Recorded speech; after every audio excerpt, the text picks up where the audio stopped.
So now point 4 is that Keyes had come up with his hypothesis in the 1950s, and it had been very widely accepted and really had been incorporated by the American Heart Association and the National Institute of Health.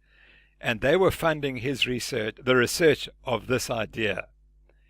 As I'll show subsequently, at the time that Keyes was promoting his ideas in the 1950s, the late 1950s, there were two competing theories. The one was that carbohydrates cause heart disease by elevating blood triglyceride concentrations, and the other was that it's cholesterol in the blood and it's elevated by a high saturated fat diet. And they were equal. But the US government, for reasons that I'll explain, threw out the sugar story and the carbohydrate story and stuck with Keyes's theory.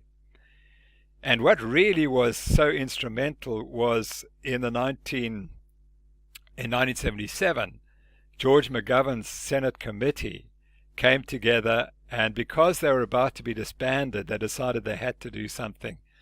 And they chose to lay down dietary guidelines for all Americans.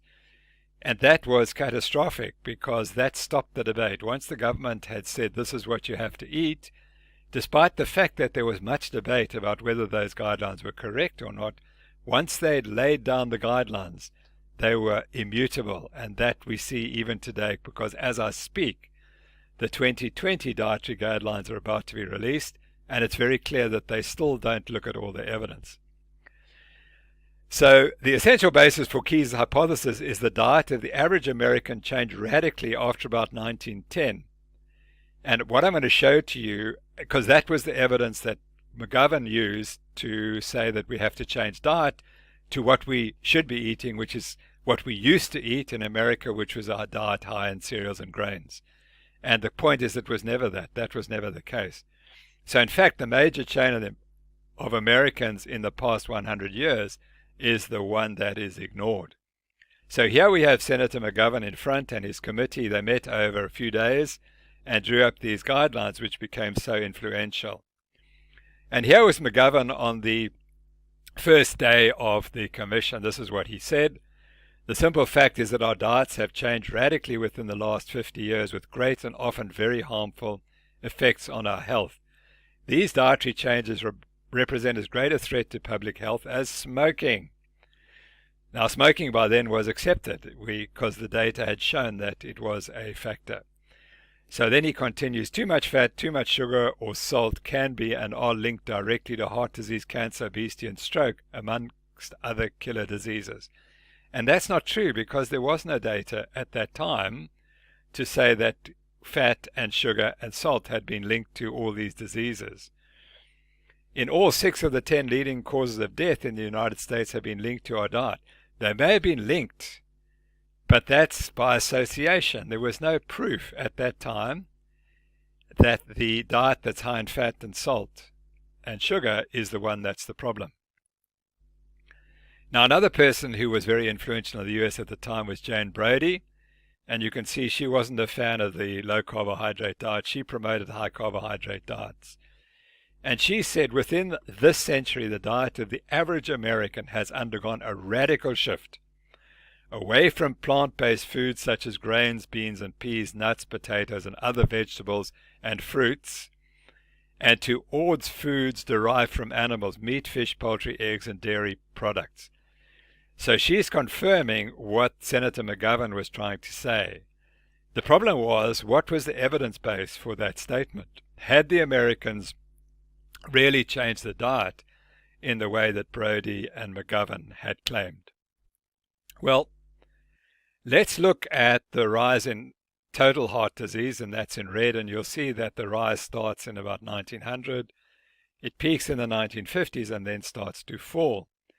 If we remove the infectious and other causes of heart disease, so we talk only about coronary artery disease, you can see that the rise seems to start in the 1940s and then comes down.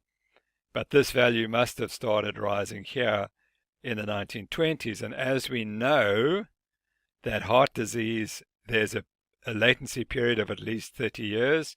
So that means the diet must have changed in about 1890. That's where the change should have occurred. Included on this is just for everyone's sake to realize that the stroke rates have been falling So just from the 1900s. So the same, if the diet's the cause, here's a diet that causes heart disease but protects against stroke. And no one ever mentions that point.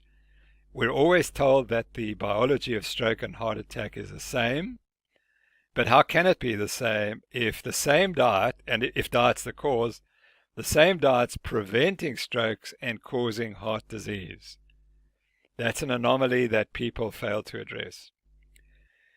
Nina Teicholz, in her brilliant book, from which I garnish so much information, as we all do, she has this graph, and she goes back and she says, well, if you go back to the 1800s or before, Americans had to be eating mainly meat because they hadn't started growing grains when the Americans first arrived in North America.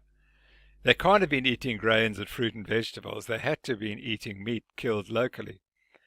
So she collects the data and shows that, or argues that the total meat consumption was higher in the 1800s than in the 1900s. It fell further to 1940. And remember the heart disease epidemic, the factor must have changed in about 1890 here. So you've got a falling meat consumption and a rising heart disease rate. Subsequently, the consumption of meat has gone up, total meat, because of the increase in poultry. It's not because of the increased consumption of red meat. So if you want to find a meat that's causing heart disease, you have to look at poultry. And Keyes and his colleagues never focus on that point. Mary Enig is one of the great scientists who's also been under-recognized. She was very interested in trans fats and the problem that trans fats cause to human health. And in her paper, she says total fat consumption in Americans has definitely increased from 1909 to the 1970s, but animal fat consumption has stayed pretty much the same, as you can see. What's really changed is the consumption of vegetable fats, polyunsaturated fats from hydrogenated vegetable oils. And there you can see a tremendous increase, and it's starting to take off in the 70s. And when she calculates that as a percentage for each individual, you can see that the animal fat consumption's actually gone down as a percentage of total calorie in consumption and to be replaced by vegetable oils. So if you're looking here, you would say what's really changed in the American diet is vegetable oils and, in this particular case, linoleic acid. Another analysis shows that Ansel Keys's ideas were adopted, because you'll notice that the consumption, he said we shouldn't eat butter, we should eat margarine. Well, the butter consumption's gone down, lard consumption's gone down, margarines come up substantially. But look at shortening, and shortening is the polyunsaturated fats that are used in baking. And you can see it, if you really want to look at a factor that's really changed, it's the consumption of shortening. And which particular vegetable oil is taken off? It's soybean oil, and that's taken off after the 1960s. And the 1960s were when the American Heart Association started following the Keys's idea and promoting the consumption of margarine and polyunsaturated fats, particularly soybean oil, to replace butter and lard in the diet. And this then is a time course of changes in oil consumption and fat consumption by Americans. And you can see that here we have all these events that happen. But the real event that changes everything was the American Heart Association Advisory Committee in 1961, which finally accepted Keys's ideas. And they said Keys is right, whereas in 1957 the advisory had said that there was no evidence to support Ansel Keys. By 1961, they decided to support him. And the only reason they decided to support him was because the new committee was controlled by Keys, and he managed to get his mate Jeremy Stamler included. And with Stamler's support, the American Heart Association changed its guidelines and said, we need to change the diet and replace saturated fat from animals with polyunsaturated fats. And you can see how effective this was, because that then the consumption of soybean oil increased dramatically thereafter. So this advisory in 1961 had a huge effect. And then we're talking now about the 1977 US Senate Committee, which also helped push the consumption of polyunsaturated fats. At the same time, there was a change in carbohydrate consumption, and the increase was in sugars and syrups and simple sugars, with a reduction in complex carbohydrates, with the result that the ratio of complex carbohydrate to simple carbohydrates fell. So that also happened. But you will see that, so if you wanted to link carbohydrates to heart disease changes in the United States, you'd have to say it was the consumption of sugar and syrups and the reduction in complex carbohydrates that are related.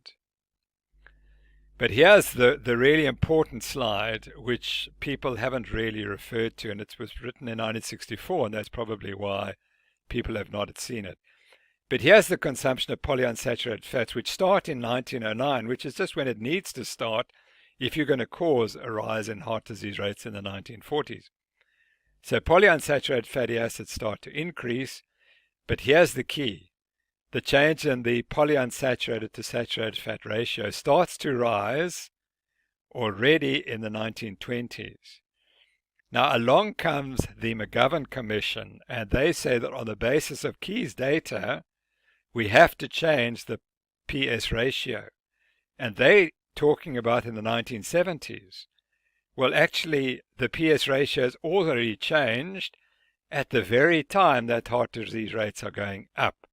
So how McGovern could think that increasing the PS ratio is going to reverse the heart disease rates when it's exactly what had changed during the time that heart disease was becoming so-called epidemic. How he was able to make that suggestion is nonsensical. And here is the evidence that we realize why he had to be wrong. And rather than praising polyunsaturated fats as preventive for heart disease, we should be asking the question, what's going on here? So the author said, obviously these data do not fit the hypothesis that low ratios of polyunsaturated saturated fatty acids in the food supply contribute to the increased incidence of coronary heart disease in the United States. The changes which have occurred in the type of dietary carbohydrates may, however, be a factor. And that's true, and we have to consider it. But the real question we should be asking, but what if it was the increase in polyunsaturated fatty acid consumption, including trans fat consumption, that caused the CHD pandemic? And you see, we're also brainwashed to believe that polyunsaturated fats are healthy, that we don't realize the change occurred in 1909, that Americans started eating more polyunsaturated fats and the rest of the world in 1909, not in 1977 when the McGovern Commission brought out its new dietary guidelines. Just to make the final point, that there were many people like Pete Ahrens, who we'll meet at length. He was one of the first to start describing carbohydrate-sensitive hypertriglyceridemia. And he made the point when these dietary guidelines came out in 1977. He has an editorial in The Lancet. He said a trial of the low-fat diet recommended by the McGovern Committee and the American Heart Association has never been carried out. It seems that the proponents of this dietary change are willing to advocate an untested diet to the nation on the basis of suggestive evidence obtained in tests of a different diet.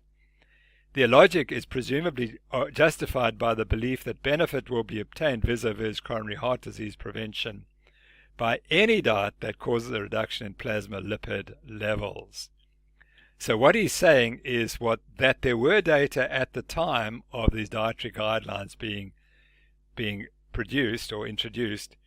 There were studies of changing saturated fat for polyunsaturated fats.